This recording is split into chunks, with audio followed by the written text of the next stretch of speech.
Hey everyone, I'd like to show a few of the safety features I've installed on several of my droids. Let's start off by saying that I'm using RC remotes for most of my builds, and RC is what I've chosen to use on R2.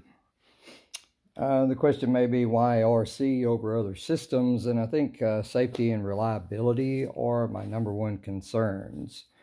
I'm currently using the Farsky X10S Express with the OpenTX installed, which offers the ability to fully customize almost every aspect of the RC remote. I always want to power on the remote before I ever turn on the droid, and this just helps to ensure that all the settings that I've set inside the transmitter are ready for when the droid is powered on. You can see as I power on the system, everything powers up and doesn't give me any warnings.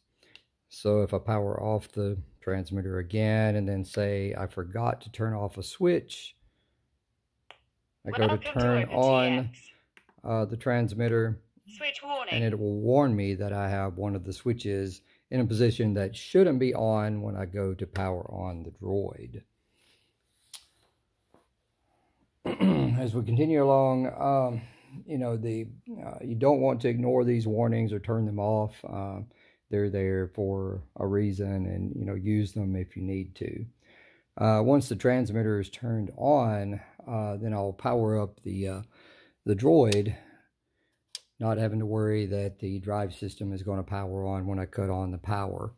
You can see that all the power and everything is running inside the droid.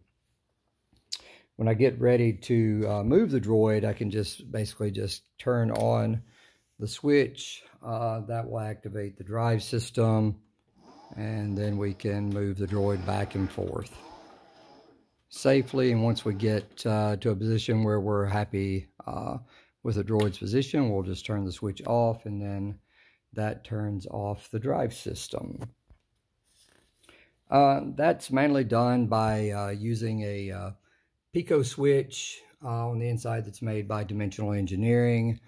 Then that is connected to another larger relay that you can see here that then powers on all of the 24-volt system that runs my drive system. You can connect this to any drive system or 12-volt system that you may be using. So what do we do if the transmitter fails? Well, if the transmitter fails and loses signal, the receiver on the inside is programmed so that it turns off and does not allow the drive system to be functioning if the transmitter loses signal. So what do we do if that system fails? On the bottom, you can see, possibly if I can find it, I've got a switch installed here on the back of the system and of the droid, and then on the front of the droid as well, to be able to kill the power to the drive system. This is just a last-ditch resort and fail-safe switch in case the droid goes into a complete runaway and you can't cut him off through the transmitter. So it's just a few things that I've got installed on R2 currently. I mean, if you guys can think of anything else or are currently using anything else to help improve the safety of our droid systems as we drive them around in the public, just please post to the forums or reply to this post to tell us what you're using and what we can do to make our droids safer. Thanks again. Have a great day.